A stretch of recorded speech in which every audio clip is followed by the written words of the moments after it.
Bismillahirrahmanirrahim. Assalamualaikum warahmatullahi wabarakatuh. Alhamdulillahi wahdah anjaza wa'dah wa nasara abdah wa hazamal ahzaba wahdah wa nusalli wa nusallim ala man la nabiyya ba'dah wa ala alihi wa sahbihi wa man wala wa ba'd. Jamaah Masjid Jami' Baitur Rahman yang dirahmati Allah, sungguh nikmat yang besar yang sedang kita rasakan pada kesempatan saat ini. Kita berkesempatan untuk bersilatul arham, memperkuat ukhuwah sesama jemaah di tempat yang bagi kita mungkin sedikit lebih nyaman untuk kita bisa berkomunikasi, membuat acara dan kegiatan, sekaligus sebagai kesempatan kita untuk tafakkur alam. Tafakkur dengan tadabbur sebetulnya sebuah istilah yang relatif sama. Tafakkur itu dari kata-kata fakkaro yufakkiru tafkiran, lalu menjadi tafakkaro ya tafakkaru tafakkuran. Nah, itu tafakkur dari situ. Ketika dia bermakna fakkaro yufakkiru tafkiran, itu artinya orang yang berpikir, memikirkan sesuatu. Tapi ketika kalimatnya menjadi tafakkaro ya tafakkaru tafakkuran, orang itu berpikir keras, merenungkan dan mengamati apa yang dirasakannya, apa yang dilihatnya, apa yang didengarnya. Itu tafakkur. Makanya dalam hadis itu kata-kata tafakkur kita kenal, kalimatnya berbunyi tafakkaru fi khalqillahi wa la tafakkaru fi dzatihi. Hendaklah kalian memperhatikan, merenungkan dengan hati kita, ya. Kalau kita mampu dengan penglihatan dan pendengaran, ya, kita lakukan itu semua dengan melihat apa-apa yang Allah ciptakan.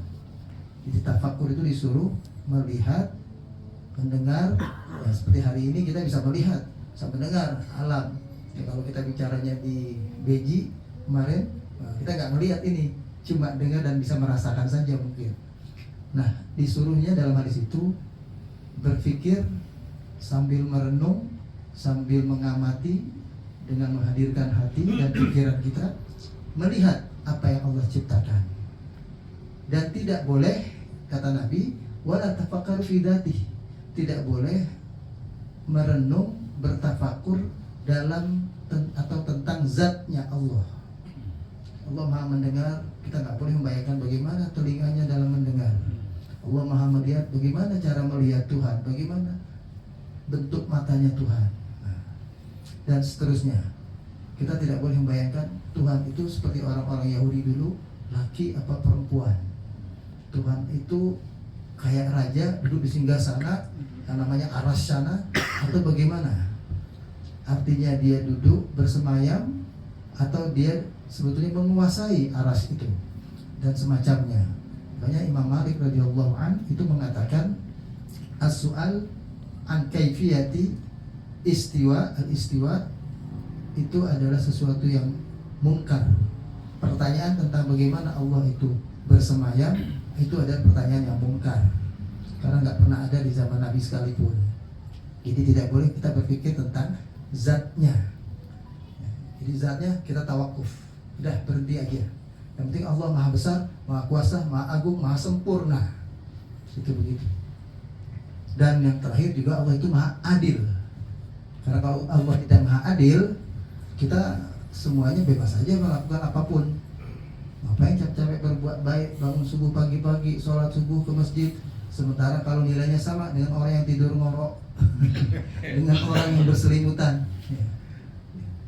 Tapi karena Allah Maha Adil, maka yang berbuat baik dibalas dengan kebaikan, yang berbuat buruk dibalas dengan keburukan. Faman ya'mal mithqala dzarratin khairan yarahu. Siapa yang berbuat amal kebaikan sedikit saja sebesar zarrah, maka dia akan melihat hasil dari perbuatannya nanti di akhirat. Wa man ya'mal mithqala dzarratin syarran yarahu. Siapa yang melakukan satu perbuatan sebesar darah sekecil itu, ya, keburukan, perbuatan jahat, perbuatan maksiat, maka dia akan menyaksikan akibat perbuatannya nanti juga di akhirat. Jadi itulah keadilan Allah. Jadi jangan lagi ditanya, katanya Allah Maha Pengasih, Maha Penyayang, kenapa dibuat surga dan neraka? Kenapa dia masuk surga, dia masuk neraka? Kalau gitu, justru kita berpikir Allah itu tidak adil kalau seandainya surga dan neraka tidak ada, ya. Dan kita akan mungkin jadi makhluk yang lebih buas dari binatang.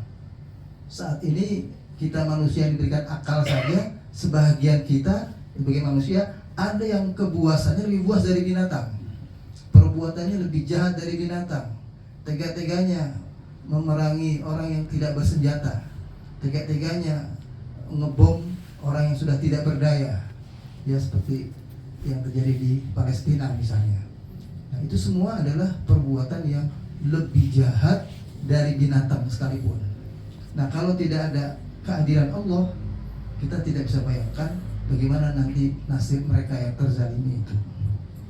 Padahal jelas dengan keadilan Allah, mereka yang terzalimi ini langsung terbayarkan oleh Allah sejak mereka wafat, ya. La taku la taqulanna liman yuqtalu fi sabilillahi amwat. Jangan kalian kira orang yang mati syahid karena membela agama Allah, mempertahankan haknya, termasuk untuk kemerdekaannya juga sekalipun, itu mati. Mereka adalah hidup di sisi Allah. Jadi cuma rasa sakitnya ketika ketembak sekali atau ketika kena bom, tapi setelah itu kenyamanan yang akan mereka rasakan. Jadi kalau kita melihatnya mereka kayak menderita, tapi justru sebetulnya mereka menuju kepada kebahagiaan.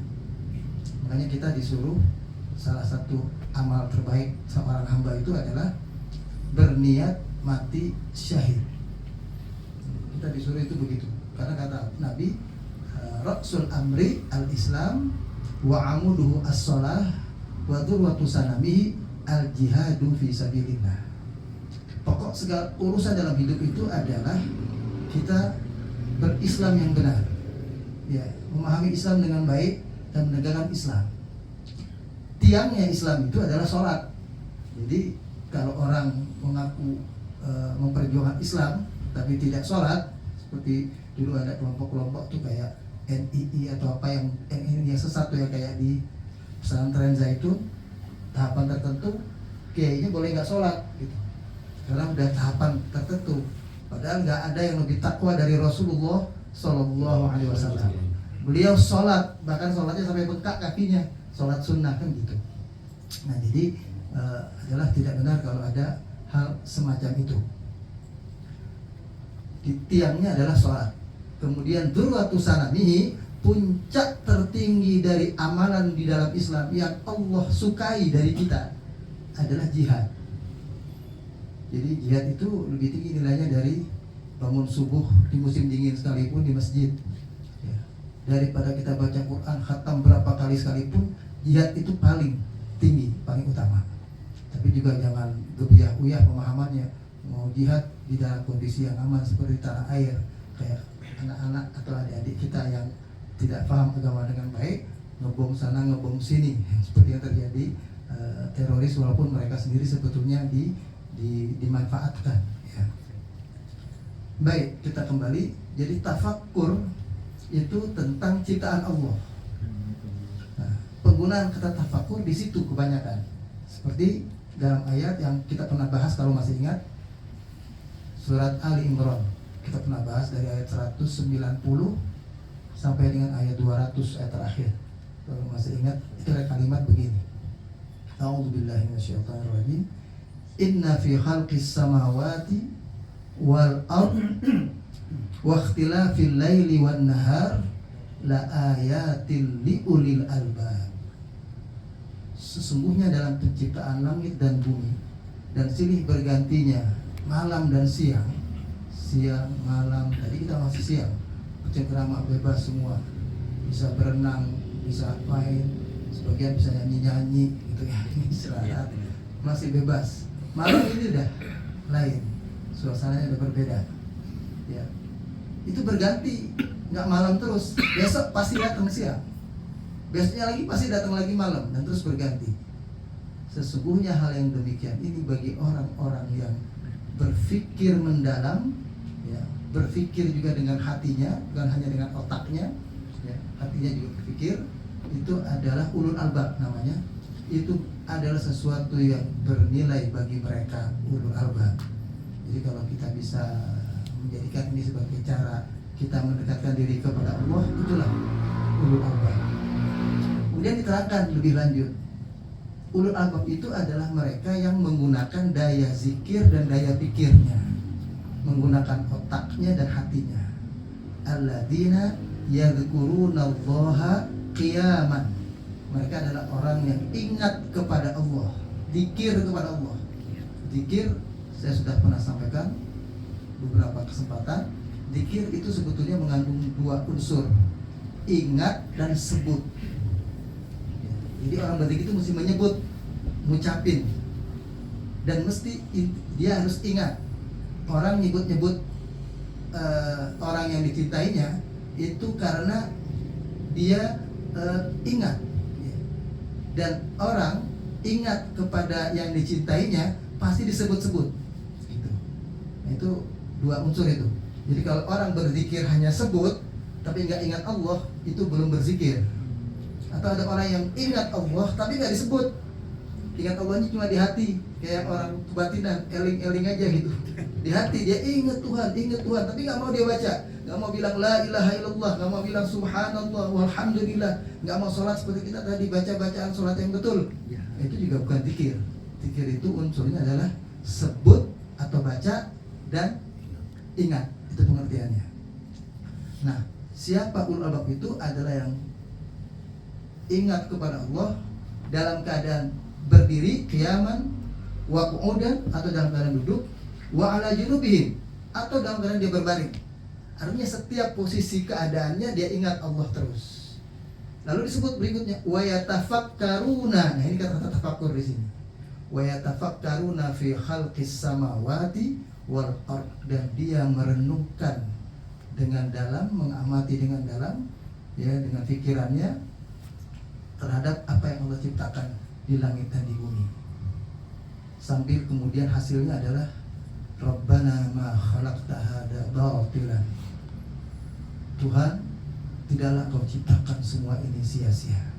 Jadi kita kalau melihat pemandangan yang indah, itu yang kita ingat bukan sekedar indahnya pemandangan, tapi kita melihat atau ingat penciptanya.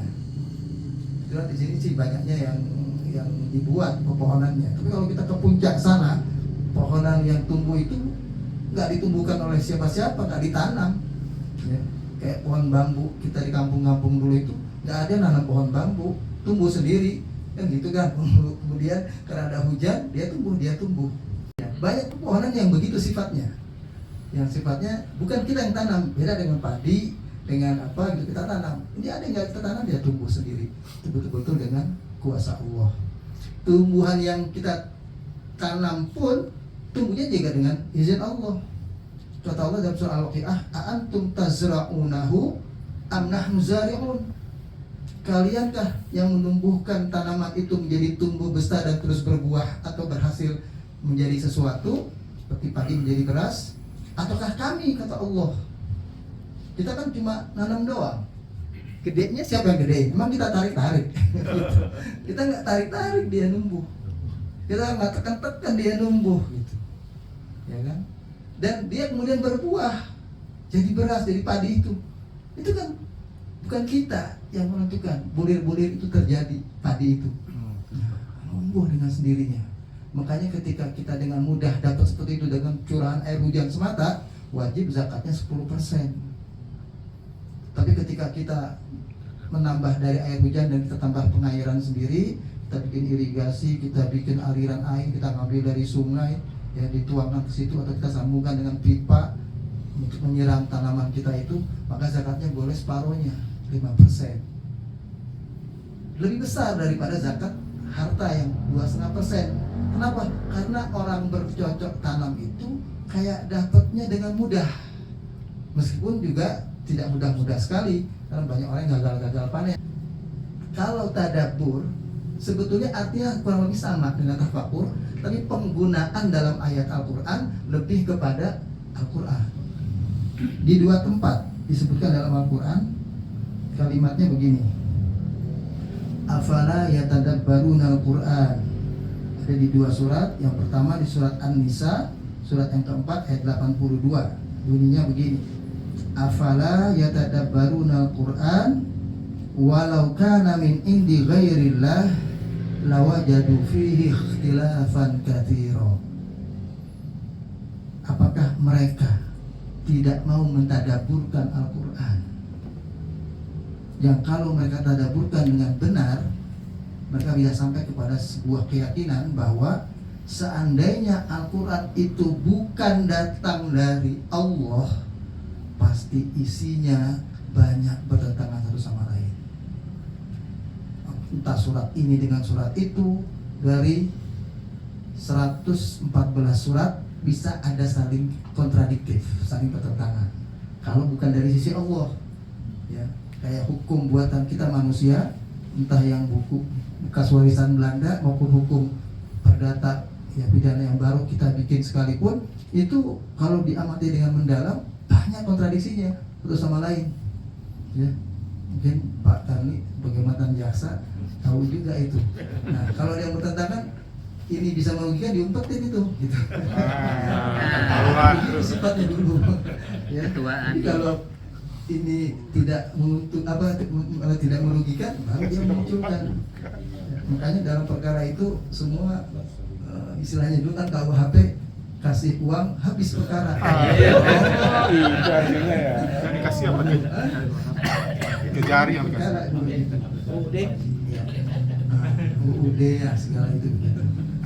Baik, jadi itu satu ya. Di ayat yang kedua di surat Muhammad, surat yang ke-47 ayat 24, bunyinya begini: afala yatadabbaruna al-Qur'an am ala qulubin aqfaluha.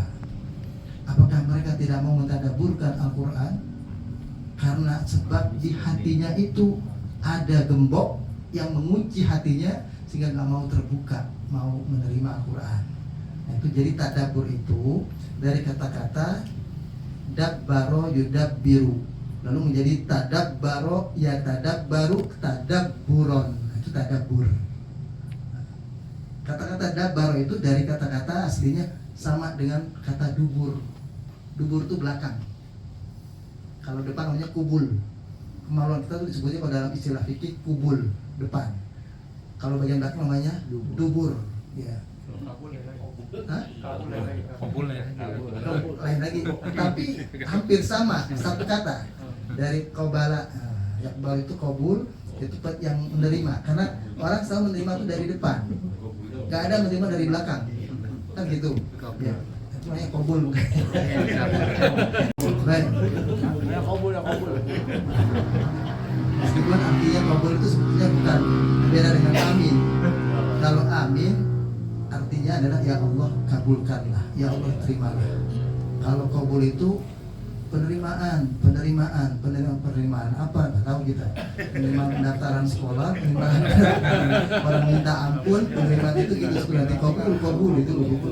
Ya, itu artinya bukan amin. Cuma di Indonesia orang udah ngerti kata kabul itu artinya terimalah, identik dengan amin. Bagi waktu zaman politik kemarin, yang mau bilang amin, bilangin kabul. Begitu. Baik, jadi tadabbur itu lebih digunakan untuk kepada Al-Quran. Kenapa? Karena Al-Quran itu perlu diamati, pelajari itu sampai ke belakang-belakangnya istilahnya. Jadi pelajaran Al-Quran itu sampai ke belakang-belakang. Jadi betul-betul kita amati betul, teliti betul, pelajari betul. Orang kalau berani ajar Al-Quran itu tafsir Quran, dia mesti bisa bahasa Arab. Kalau nggak bisa, dia berani menyampaikan itu sudah luar biasa itu. Karena harus bisa. Nah, bagaimana mungkin dia akan tadabbur sampai ke belakang? Padahal dia cuma istilahnya tadahur. Tadahur itu cuma lihat dari depan, lihat dari penampakan luar. Nah, banyak orang yang sebetulnya itu tadahur istilahnya. Tadahur itu dari dhahar. Tadahur itu dia cuma lihat kulitnya doang. Nah, lihat depannya aja, itu begitu. Baik. Jadi istilah tadabbur dengan tafakur di situ.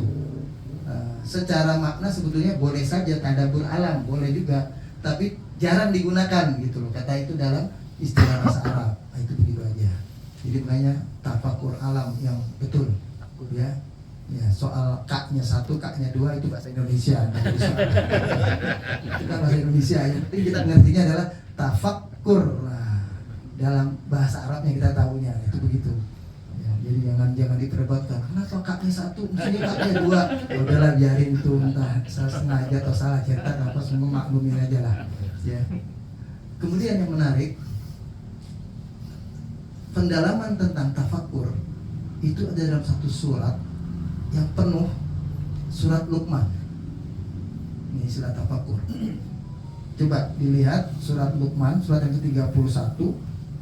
Itu kalau dari ayat 1 sampai dengan ayat 5 dia belum menjelaskan tentang tafakur. Baru mukadimahnya. Mukadimahnya itu saya bacakan ya, biar lebih jelas dulu. Mukadimah ayat 1 sampai 5 surat Luqman.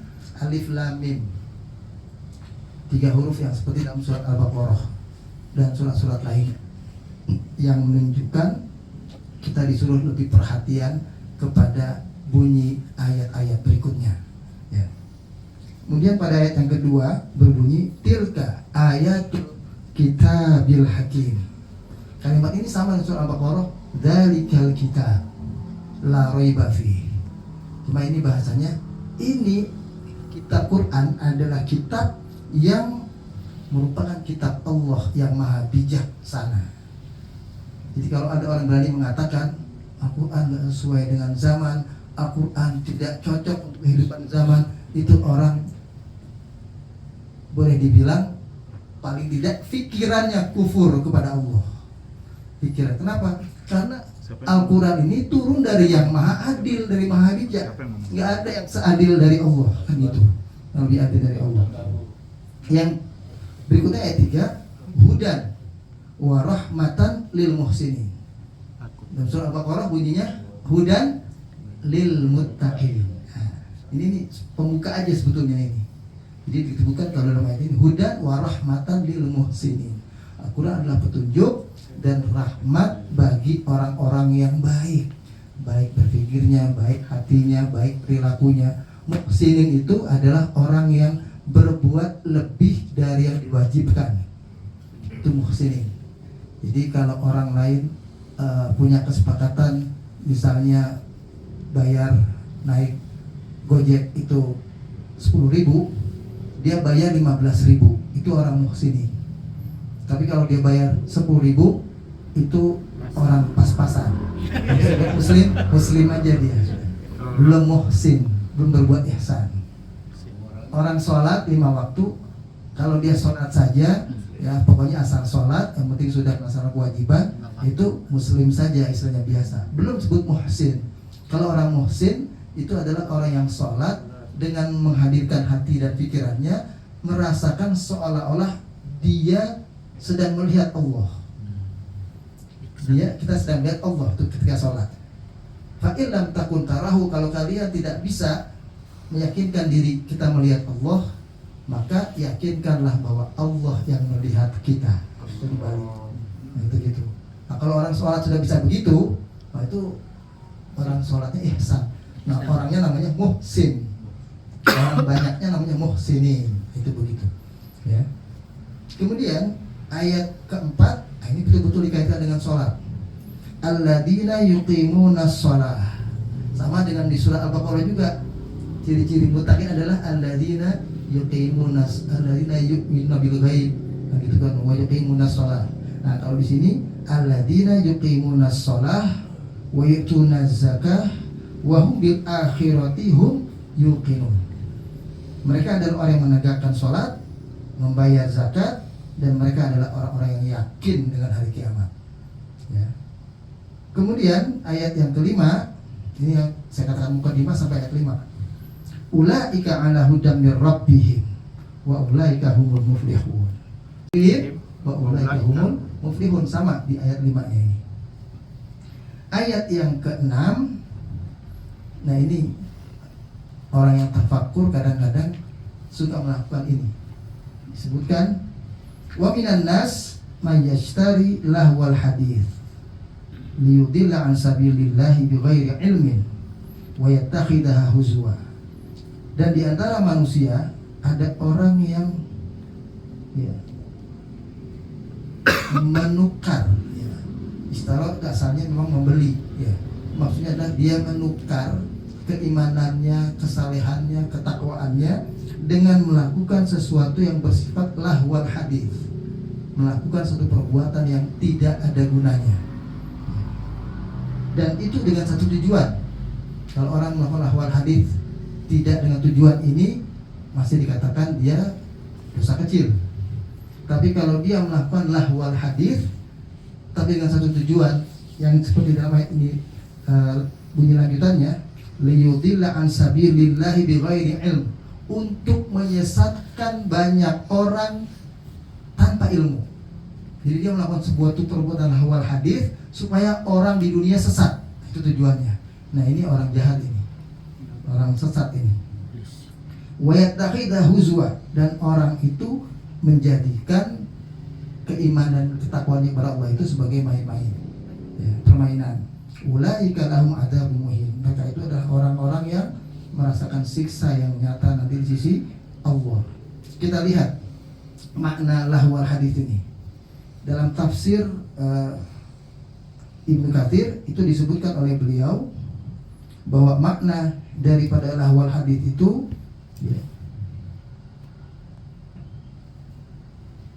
dikatakan lamma dzakara ta'ala hala su'ada wa humul ladzina yahduruna bi kitabillahi wa yantafi'una bi sima'ihi kama qala ta'ala Allahu nazzala ahsanal hadits kitaban mutasyabihan mataniya tafsya'iru minhul juludul ladzina yakhshawna rabbahu. Terjemahannya kurang lebih begini. Ketika Allah SWT menerangkan tentang bahagianya orang-orang beriman nanti dalam kehidupan nanti yang kekal di akhirat, mereka adalah ketika di dunianya orang-orang yang selalu mengambil petunjuk dari kitab Allah dan selalu memanfaatkan pendengarannya, inderanya untuk dekat dengan kitab Allah, membaca, mendengar, itu begitu. Seringnya dipakai pendengarannya untuk mendengar ayat-ayat Allah, itu maksudnya. Nah, itu dikatakan orang-orang yang beriman itu ketika Allah turunkan kepada mereka Al-Quran sebagai kitab, maka ketika mereka baca Quran itu seperti bergetar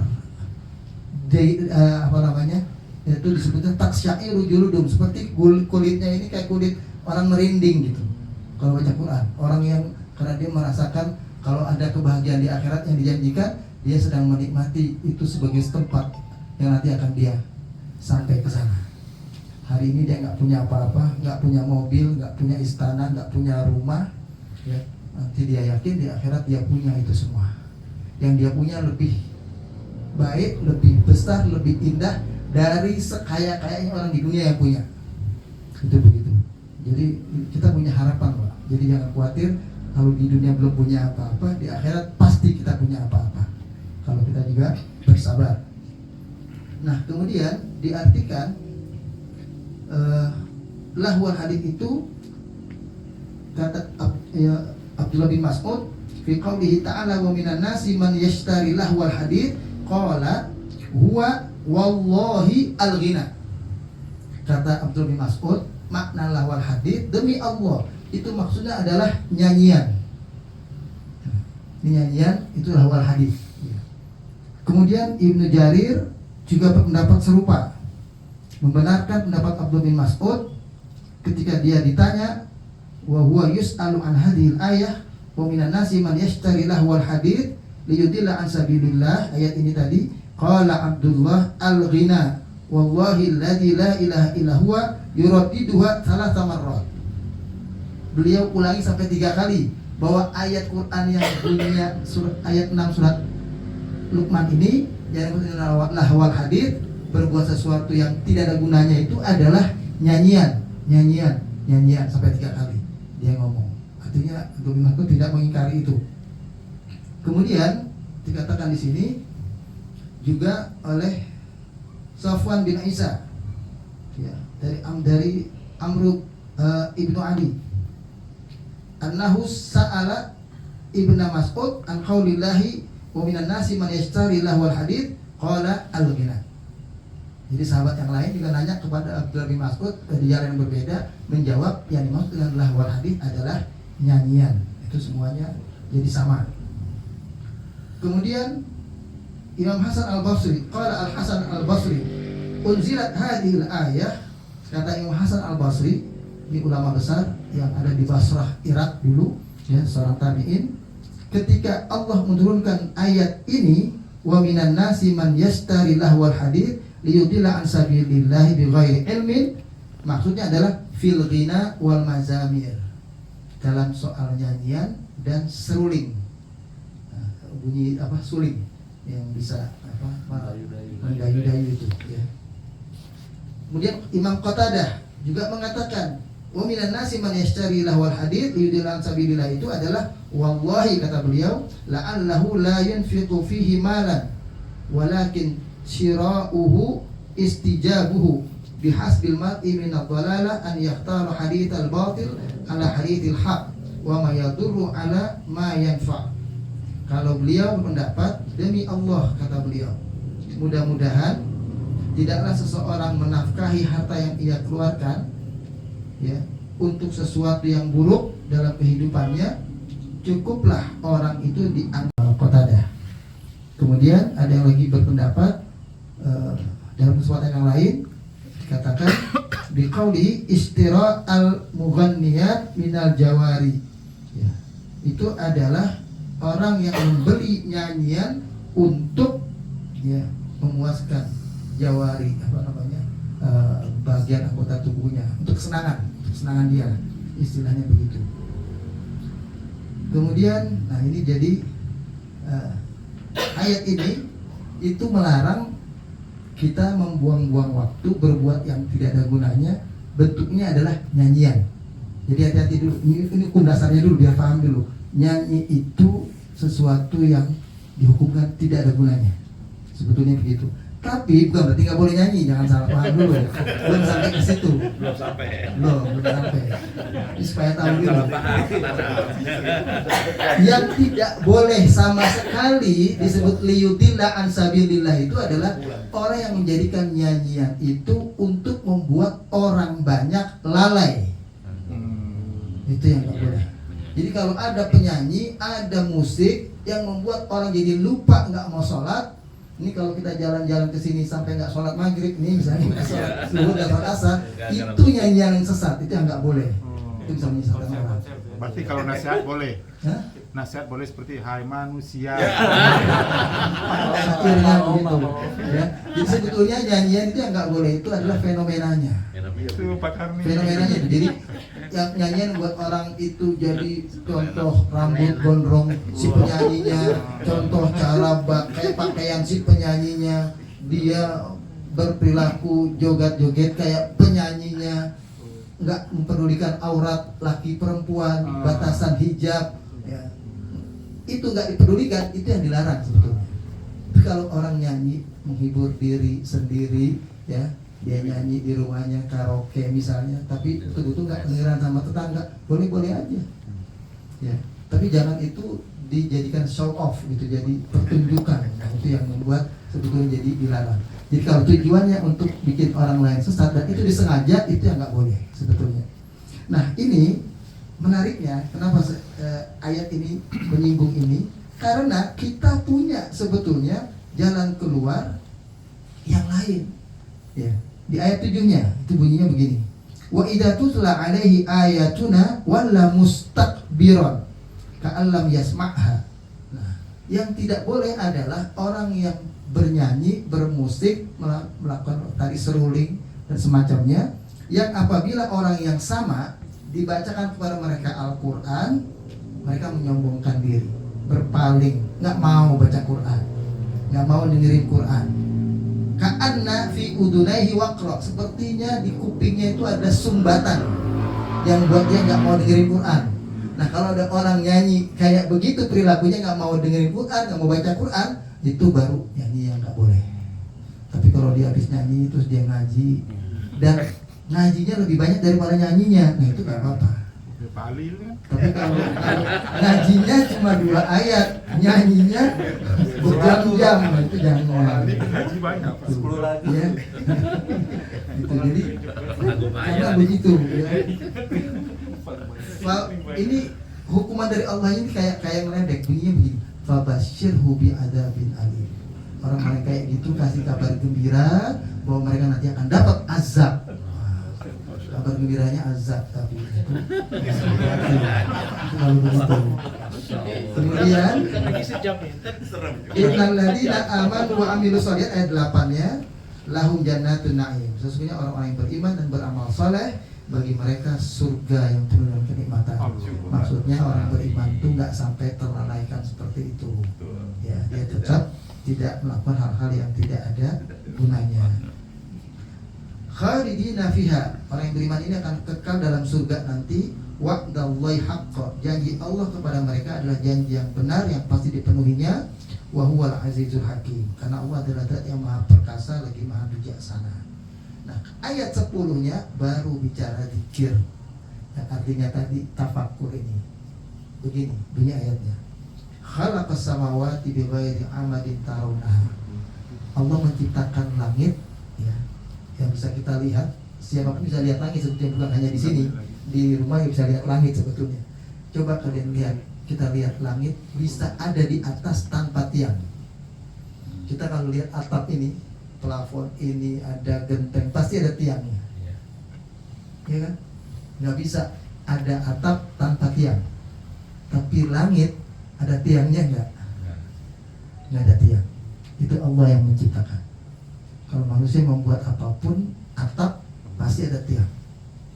Bikin payung aja tetap ada tiangnya, itu mesti, ya kan? Kalau dia cuma ringan aja. Wa alqa fil ardi rawasiya, dan Allah membentangkan di bumi ini itu rawasi. Rawasi itu artinya gunung-gunung. Antamida bikum wa batha fiha min kulli dabbatin. Tujuannya adalah agar gunung itu tidak membuat kita itu bisa terbang, kita itu bisa kemana-mana.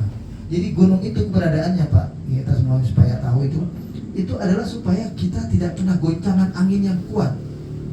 Karena ada gunung, angin yang datang tadinya dari atas kuat, kita kemudian di antara gunung atau di bawahnya, kita jadi selamat. Banyak orang kalau naik gunung, makin ke atas, angin itu makin kencang. Ada yang pernah hiking naik gunung? Nah, itu pasti pernah mengetahui, makin ke atas itu makin keras angin itu. Dan udara pun makin dingin. Itu begitu.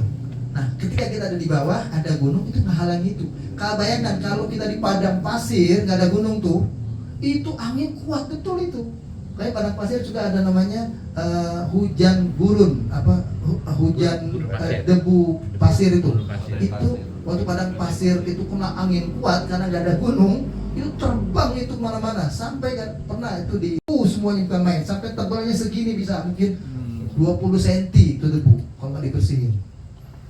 Kalau kita hujannya kan hujan air, sekarang hujannya debu.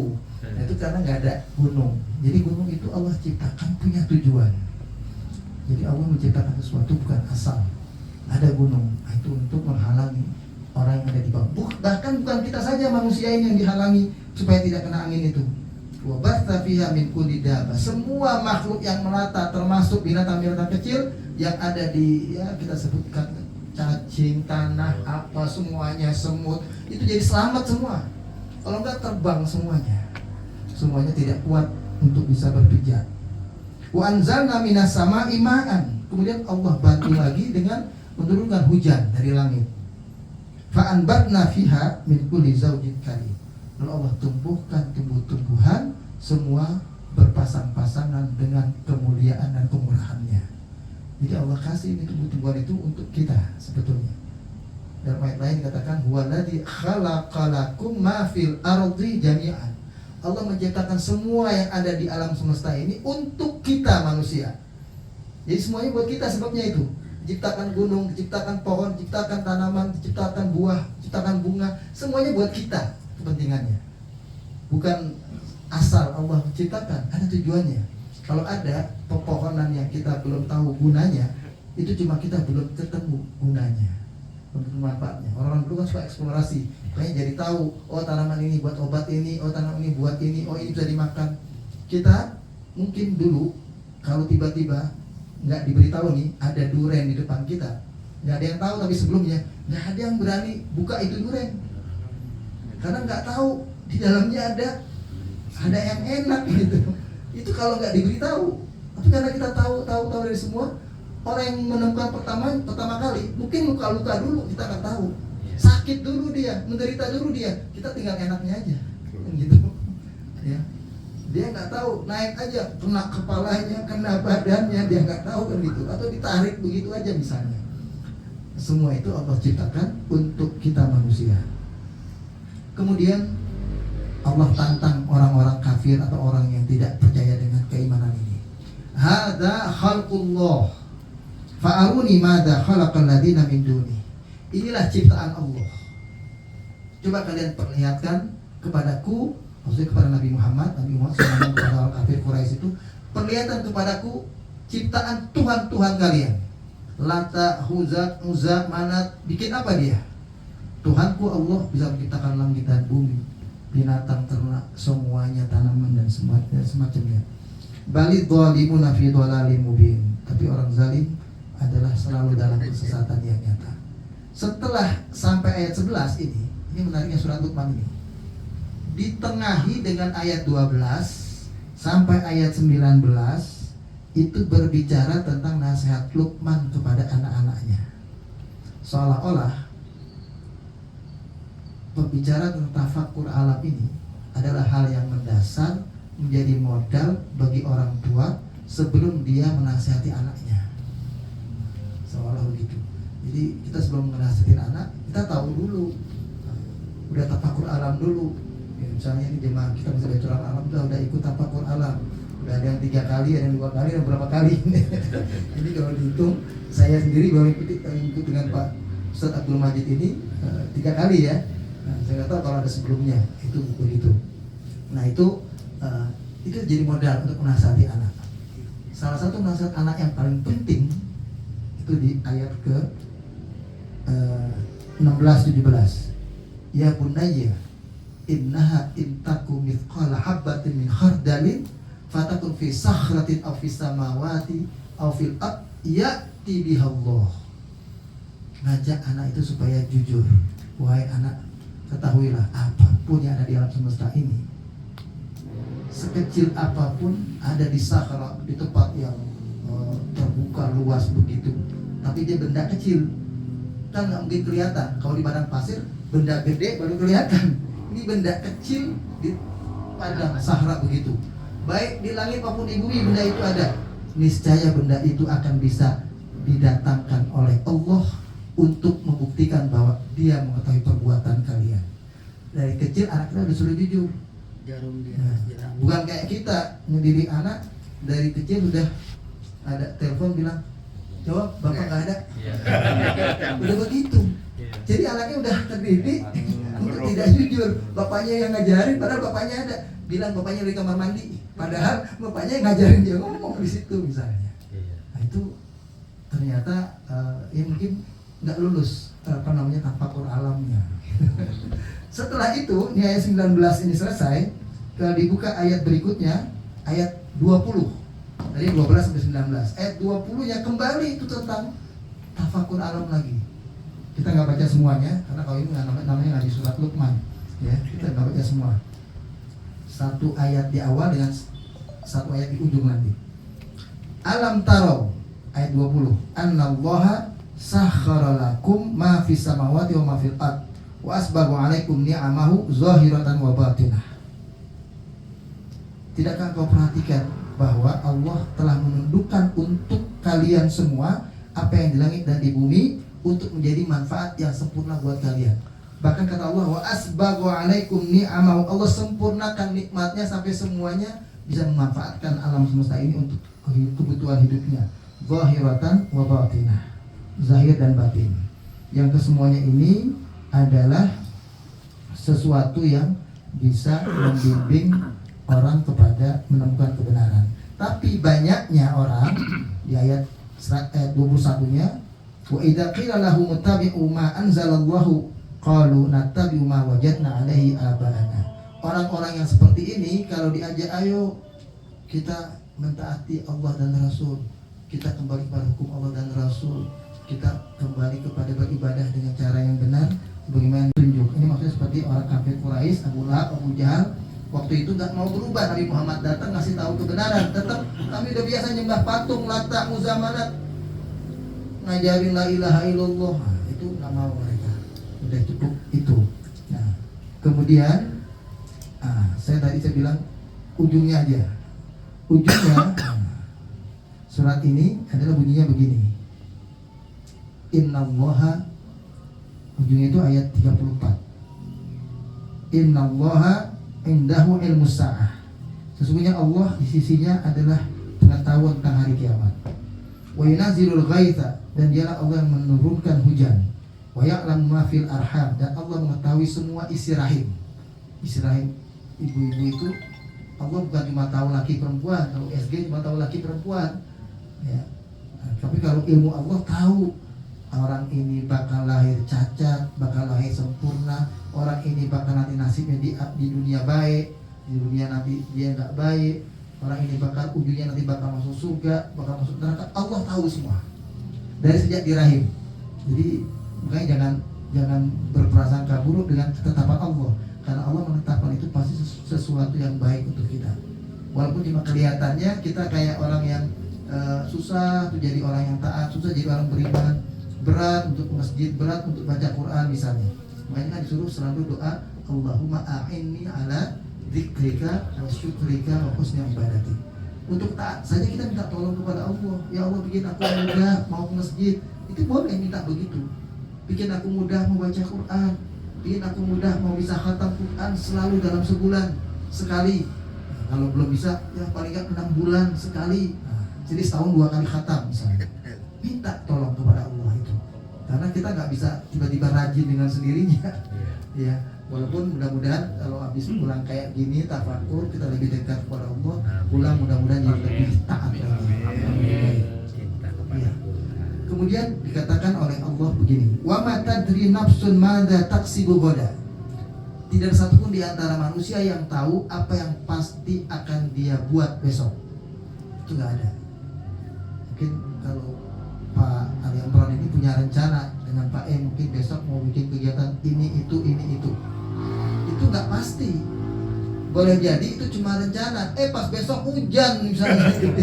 Nggak bisa apa-apa, udah di dalam rumah semua misalnya.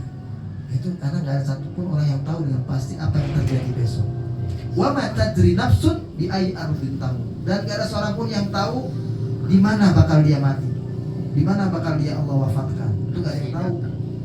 Kita nggak tahu. Nggak tahunya pas lagi jalan-jalan tafakur di sini, maaf ya, belum ada di antara kita yang wafat misalnya. Itu nggak ada yang tahu.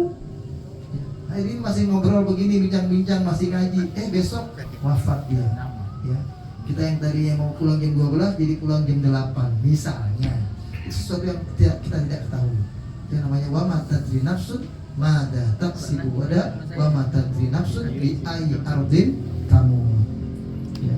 Innallaha alimul khabir. Nah, jadi orang yang bertafakur itu, kesimpulannya dari surat ini adalah orang yang berhati-hati menjadikan daya fikir dan zikirnya itu untuk lebih mengenali Allah, agar dia bisa lebih dekat kepada Allah. Karena dia takut kepada Allah. Takut kepada Allah beda dengan takut kepada yang lain. Kalau takut kepada yang lain, takut setan, takut harimau, takut gelap, takut apa, kita mau lari. Tapi kalau takut kepada Allah, kita malah mendekat. Kan gitu. Kalau takut kepada Allah malah kita lari, ya malah Allah semakin jauh dari kita. Kan gitu. Saya kira inilah barangkali para jemaah sekalian, sudah dengar suara azan, itu sengaja saya lebih-lebihkan dikit karena masih tanggung, dan kita bukan di masjid. Kalau di masjid kita harus berhenti karena mesti ada azan kalau masjid. Kalau di sini kan kita nggak wajib azan ngasih tahu orang, cukup masjid yang lain kan gitu. Ya, barangkali kalau ada mau yang bertanya, ya nggak lama-lama barangkali supaya kita bisa sholat isya dan mungkin udah pada lapar juga, ngerti juga. Kena kesentuh yang nyanyi-nyanyi. Jadi memang orang yang nyanyi itu bukan dilarang, sekali lagi boleh, tapi jangan tujuannya datang mau nyanyi. Tujuan mau datang mau lebih ingat kepada Allah, nyanyi biar ada hiburannya. Maka mungkin bosan juga dia ngaji mulu, bosan juga dia ke masjid mulu, bosan juga dia sholat aja gitu kan. Ya nggak mau menghibur diri, itu begitu. Yang penting jangan sampai melalaikan. Nah, itu begitu. Baik, ada pertanyaan? Kalau nggak ada, kita sudahi, kita memandang azan untuk salat Nanti subuh kita lanjut. Atau subuh kita lanjut. Ya. Tidak. Cukup. Ya. Baik, alhamdulillah. Mudah-mudahan sekaligus di samping mudah-mudahan kita juga paham, ini menambah pahala kita juga. Kita ngaji begini, yang hadir bukan hanya yang kelihatan, ada yang nggak kelihatan, yaitu malaikat-malaikat Allah, dan dia catat nama-nama kita, dia sebutin di hadapan Allah, si fulan hadir, semuanya. Nggak kelupaan. Kalau Pak Sofyan nyatat orang yang makan bisa kelupaan, Pak Ali Amran bisa kelupaan, ada yang nggak dapat nanti jadi. Tapi kalau malaikat nggak bakal kelupaan. Ini bakal semuanya permudah jalannya menuju surga. Amin. Allahumma amin. Aku qouli hadza wa astaghfirullah li wa lakum. Allahumma ighfir lana warhamna waghfir warham aba'ana wa ummahatina. Allahumma inna nas'aluka min khairi ma sa'alaka minhu nabiyyuka Muhammadun sallallahu alaihi wasallam wa na'udzubika min syarri ma sta'adaka minhu nabiyyuka Muhammadun sallallahu alaihi wasallam. Allahumma inna na'udzubika min an nusyrika bika shay'an na'lamuhu wa nastaghfiruka bima la na'lamuhu. Allahumma anna minadz dzakirin mimma khalaqtana wa mimma khalaqtas samawati wal ard wa minal mutafakkirin ma khalaqtas samawati wal ard wa ma bainahuma. Rabbana taqabbal minna innaka antas samiul alim wa tub 'alaina innaka antat tawwabur rahim. Rabbana atina fid dunya hasanah wa fil akhirati hasanah wa qina adzabannar. Wa sallallahu ala sayyidina Muhammad wa ala alihi wa sahbihi wa sallama tasliman katsira. Walhamdulillahirabbil alamin. Allah ya taufiq. Wassalamualaikum warahmatullahi wabarakatuh.